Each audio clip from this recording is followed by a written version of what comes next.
जिंदगी के सिर्फ दो ही हमसफ़र होते हैं दोस्तों। पहला धैर्य और दूसरा इम्तिहान।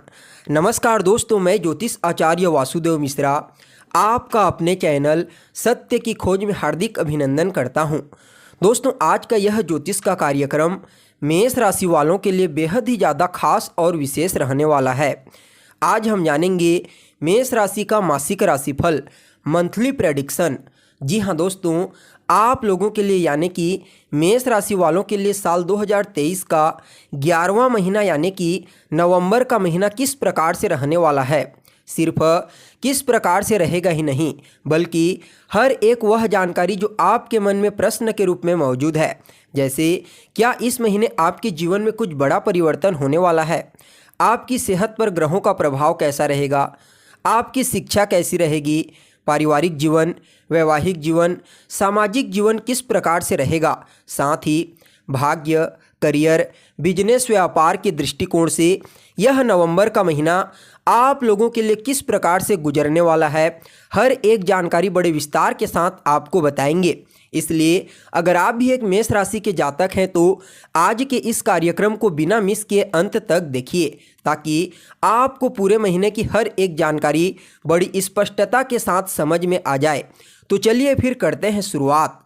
दोस्तों, यह जो ज्योतिष का कार्यक्रम है यह आपकी जन्म की राशि यानी कि चंद्र राशि पर आधारित है। अगर आप अपनी जन्म की राशि नहीं जानते तो आप इसे अपनी प्रचलित नाम राशि के आधार पर समझ सकते हैं। और अगर आप अपनी जन्म कुंडली पर हमसे परामर्श लेना चाहते हैं तो वीडियो के डिस्क्रिप्शन बॉक्स में और वीडियो के अंदर आपको नंबर मिल जाएगा, जहां से आप संपर्क करके अपनी जन्म कुंडली का पूरे विस्तार के साथ अध्ययन करवा सकते हैं।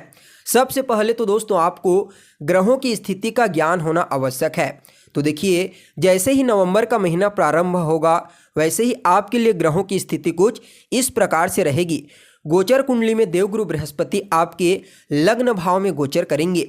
3 नवंबर को शुक्रदेव अपनी नीच राशि कन्या राशि में प्रवेश कर जाएंगे छठे भाव में, पूरे महीने इसी भाव में संचार करेंगे।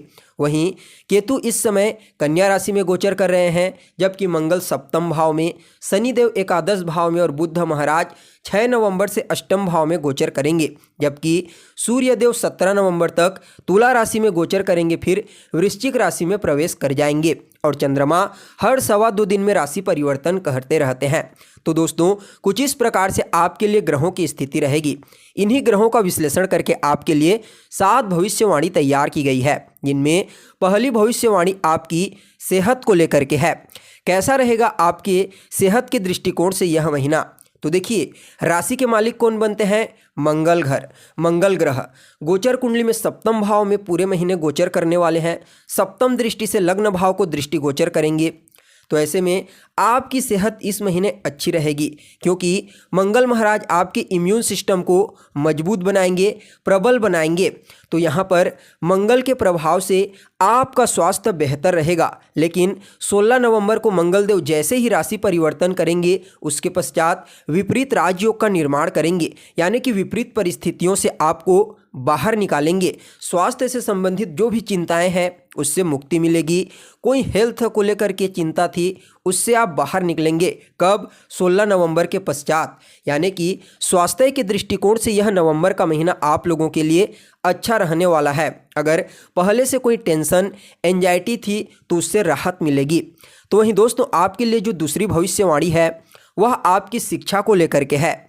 तो देखिए, गोचर कुंडली का पंचम भाव होता है आपकी पढ़ाई लिखाई का, आपकी शिक्षा का, आपकी स्टडीज का, और सूर्यदेव बनते हैं पंचम भाव के मालिक। 17 नवंबर तक सूर्यदेव तुला राशि में नीच राशि में गोचर करेंगे, फिर भी ठीक ठाक रहेगा। 17 नवंबर को सूर्यदेव अष्टम भाव में चले जाएंगे। अष्टम भाव गोचर कुंडली का सबसे खराब स्थान माना जाता है। फिर आपको यहाँ पर ध्यान रखना है अपने पढ़ाई को लेकर। कहीं ना कहीं पढ़ाई में आपका मन डाइवर्ट हो सकता है, आपकी पढ़ाई डाइवर्ट हो सकती है, थोड़ा ज़्यादा ही आपको एफर्ट करना पड़ सकता है। अगर 17 नवंबर से पहले पहले आपका कोई एग्ज़ाम है तो वह अच्छा रहेगा। 17 नवंबर के बाद कोई एग्ज़ाम है तो थोड़ा टफ रहेगा, मुश्किल रहेगा, थोड़ी कन्फ्यूजन की स्थिति क्रिएट हो सकती है। यानी कि पढ़ाई के बारे में बात की जाए तो 16 नवंबर के पहले पहले तक का समय आपके लिए बढ़िया रहेगा। उसके पश्चात परेशानी क्रिएट होने लगेगी। तो वहीं दोस्तों आपके लिए जो तीसरी भविष्यवाणी है वह आपकी लव लाइफ को लेकर के है। कैसा रहेगा लव रिलेशन के दृष्टिकोण से यह महीना? तो देखिए पंचम भाव ही होता है आपकी लव लाइफ का। एक बात आपको यहाँ पर कहना चाहते हैं, सूर्य मंगल दोनों एक साथ रहेंगे अष्टम भाव में। 17 नवंबर के पश्चात मंगल और सूर्य अष्टम भाव में चले जाएंगे। तो देखिए अष्टम भाव जो होता है कुंडली का खराब स्थान होता है। तो ऐसे में दोस्तों आपको अपने पेशेंस पर, अपने गुस्से पर कंट्रोल करते हुए चलना होगा।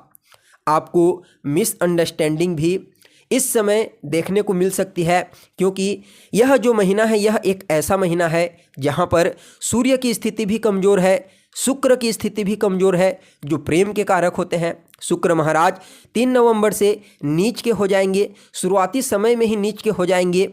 तो आपके लव रिलेशनशिप में थोड़ा प्रॉब्लम क्रिएट कर सकते हैं, डाउट क्रिएट कर सकते हैं, कुछ मिसअंडरस्टैंडिंग क्रिएट कर सकते हैं जब शुक्र महाराज नीच के होंगे तब। मतलब पूरा महीना ऐसा है जहां पर अपने रिलेशनशिप में ध्यान रखकर चलने की ज़रूरत है, खास करके 17 नवंबर के पश्चात जब सूर्य आपके अष्टम भाव में आएंगे तो फिर आप दोनों के बीच में फाइट हो सकती है, आर्ग्यूमेंट देखी जा सकती है, ओपिनियन डिफरेंट ऑफ ओपिनियन देखा जा सकता है। इसका विशेष रूप से ध्यान रखना होगा, खास करके इस महीने। बस इसी महीने मुझे थोड़ा सा ऐसा दिखाई दे रहा है, परेशानी हो सकती है, इसलिए इसका थोड़ा ध्यान दीजिए। तो वहीं दोस्तों जो चौथी भविष्यवाणी है वह आपकी मैरिड लाइफ को लेकर के है, वैवाहिक जीवन को लेकर के। तो देखिए 7th हाउस होता है सप्तम भाव आपके वैवाहिक जीवन का, मैरिड लाइफ का, और स्वामी कौन बनते हैं? विनस यानी कि शुक्र। शुक्र महाराज छठे भाव में होंगे पूरे महीने। 3 नवंबर से छठे भाव में अपनी नीच राशि में गोचर करेंगे, और छठा, आठवां और जो 12वां स्थान होता है गोचर कुंडली का वह बहुत ही खराब स्थान माना जाता है। यहाँ पर शुक्र की पोजीशन खराब है, तो वैवाहिक जीवन में भी थोड़ा ध्यान रख करके चलना होगा। नेगेटिव पॉजिटिव आपको कुछ नहीं बता रहे हैं, जैसे ग्रह बता रहे हैं, जैसे प्लेनेट बता रहे हैं, वैसे ही आपको बताया जा रहा है। यहाँ पर आपके लव रिलेशनशिप में ध्यान रखना होगा। जो लोग मैरिड हैं, मैरिड लाइफ पर हैं, उन्हें ध्यान रखने की आवश्यकता है। आर्ग्यूमेंट्स हो सकता है, लाइफ पार्टनर के हेल्थ में कुछ प्रॉब्लम हो सकती है, उनके करियर को लेकर के कुछ टेंशन देखी जा सकती है, इसलिए थोड़ा बहुत विशेष रूप से इस समय ध्यान रखने की आवश्यकता है। कुछ न कुछ बात को लेकर के फाइट, आर्ग्यूमेंट देखी जा सकती है, इरिटेशन जैसी समस्या होगी इस समय किसी भी चीज़ को लेकर के, इसलिए इसका विशेष रूप से ध्यान दीजिए। तो वहीं दोस्तों आपके लिए जो पांचवी भविष्यवाणी है वह आपके भाग्य को लेकर के है। कैसा रहेगा इस महीने भाग्य की स्थिति? तो देखिए भाग्य स्थान के मालिक बनते हैं जुपिटर यानी कि देवगुरु बृहस्पति, और बृहस्पति की स्थिति आपके फर्स्ट हाउस में रहेगी पूरे महीने, राशि के ऊपर मेष राशि में। तो दोस्तों भाग्य के दृष्टिकोण से देखा जाए तो यह महीना अच्छा है, क्योंकि देवगुरु बृहस्पति फर्स्ट हाउस में है, गुरु की स्थिति अच्छी है, इवन गुरु अपने घर 9th हाउस को देख रहे हैं, तो भाग्य आपका साथ देगा। तो कुछ आपके मन में जो प्रश्न है, जैसे क्या मैं कोई नया काम कर सकता हूँ? बिल्कुल कर सकते हैं। क्या कोई दुकान खोल सकता हूँ? बिल्कुल खोल सकते हैं। क्या नया बिजनेस कर सकता हूँ? कर सकते हैं। कोई मीटिंग अटेंड करना चाहते हैं, कहीं ट्रैवलिंग करना चाहते हैं, तो आपके लिए पॉजिटिव दिखाई दे रहा है। कहीं ना कहीं भाग्य का साथ इस समयावधि में आपको प्राप्त होगा। कुछ बड़ा खरीदना चाहते हैं, कोई महंगी वस्तु खरीदना चाहते हैं, तो उसके लिए यह समय अच्छा है। इन सभी प्रश्नों का उत्तर आपको पॉजिटिव रूप में ही देखने को मिलेगा। क्यों? क्योंकि गुरु की स्थिति अच्छी है, भाग्य का साथ मिलेगा। अगर शेयर मार्केट, स्टॉक मार्केट में निवेश करने के बारे में सोच रहे हैं तो कर सकते हैं, खास करके 16 नवंबर से पहले कीजिएगा। उसके बाद सूर्य महाराज कमज़ोर हो जाएंगे, इसलिए थोड़ा परेशान कर सकते हैं, लेकिन भाग्य यहाँ पर अच्छा रहेगा। गुरु आपको स्पिरिचुअलिटी प्रैक्टिकल बनाएंगे, इस समय भाग्य का सपोर्ट आपको दिलाएंगे, थोड़ा प्रैक्टिकल तरीके से आपको कार्य करने की काबिलियत देंगे। तो वहीं दोस्तों आपके लिए जो छठी भविष्यवाणी है वह आपके करियर को लेकर के है। तो देखिए 10th हाउस के स्वामी बनते हैं शनिदेव, और शनिदेव की स्थिति भी इस महीने काफ़ी अच्छी रहने वाली है। इसके साथ ही शनिदेव वक्री से मार्गी हो जाएंगे 4 नवंबर को। जब शनिदेव मार्गी होंगे तो इसका मतलब है कार्य क्षेत्र में जो भी परेशानी थी, जो भी समस्याएं थी, वह दूर हो जाएंगी। भाग्य और करियर दोनों ही मेष राशि वालों के लिए इस महीने बहुत ही अच्छा दिख रहा है। सिर्फ रिलेशनशिप को लेकर के, चाहे मैरिड लाइफ को लेकर के हो या फिर लव रिलेशन को लेकर के हो, वह थोड़ा सा नेगेटिव दिख रहा है। लेकिन भाग्य और करियर का बहुत ही बेहतर साथ मिलेगा इस महीने, क्योंकि शनिदेव और देवगुरु बृहस्पति बहुत ही अच्छे हैं। देवगुरु बृहस्पति चांडाल दोष से मुक्त हो चुके हैं और खुद शनिदेव जो कर्म के अधिपति बनते हैं वह 4 तारीख को वक्री से मार्गी हो जाएंगे। तो ऐसे में कहीं ना कहीं आपके जो टारगेट थे, काम के प्रति जो भी प्रेशराइज आपको झेलना पड़ रहा था, वह यहाँ पर क्लियर होता हुआ नजर आएगा। आपको कहीं ना कहीं पॉजिटिव देखने को मिलेगा। कहीं ना कहीं जिनके पास नौकरी नहीं थी मेष राशि के जातकों के पास, तो नवंबर का महीना उनके लिए अत्यंत ही श्रेष्ठ रहने वाला है। खास करके 4 नवंबर के पश्चात का समय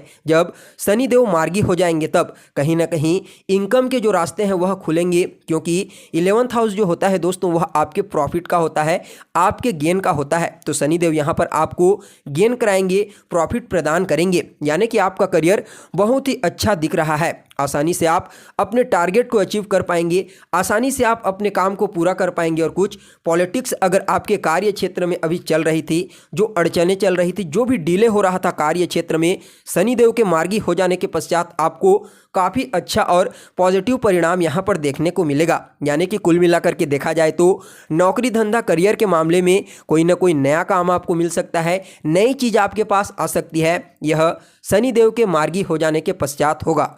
तो वहीं दोस्तों आपके लिए जो अंतिम भविष्यवाणी है वह आपके व्यापार को लेकर के है। तो देखिए, बुध ग्रह की पोजीशन अष्टम भाव में रहेगी, शुक्र की पोजीशन भी छठे भाव में रहेगी, मंगल सूर्य की पोजीशन अष्टम में है 16 तारीख के पश्चात थोड़ा। तो दोस्तों यहाँ पर बिजनेस को लेकर के टेंशन रहेगी, क्योंकि बुध अष्टम भाव में रहेंगे। हो सकता है थोड़ी एंजाइटी आपको हो, बिजनेस में काम बहुत ज़्यादा आएगा। हालांकि फाइनेंशियली अच्छा रहेगा, प्रॉफिट आपको होगी, लेकिन टेंशन भी बहुत होगी और थोड़ी चिंता भी अपने बिजनेस में रहने वाली है। भाग दौड़ आपको करना पड़ेगा, कुछ कार्य बढ़ सकता है, लेकिन जो डेली इनकम है वह अच्छी रहेगी। उसके लिए कोई भी इशू नहीं है, क्योंकि शनिदेव की स्थिति काफ़ी बेहतर है। तो दोस्तों यह हमने बताया 9 ग्रहों की स्थिति के आधार पर नवंबर महीने का हाल। अब इस महीने को बेहतर बनाने के लिए आपको क्या करना चाहिए? तो सबसे पहले तो सूर्योदय से पहले सो करके उठ जाइए, सूर्य देव को अर्घ्य दीजिए। सूर्य के बीज मंत्र ओम घृणी सूर्याय नमः, इसका 108 बार जाप करें। ओम अंग अंगारकाय नमः, इसका 108 बार जाप करें। ओम ब्रीम बृहस्पतये नमः, इसका 108 बार जाप करें। आपके लिए यह नवंबर का महीना अच्छा रहेगा। तो दोस्तों कैसी लगी आपको जानकारी? कमेंट कीजिए, लाइक कीजिए और बने रहिएगा हमारे साथ। फिर मिलते हैं एक नए और ताज़ा एपिसोड में। तब तक के लिए नमस्कार।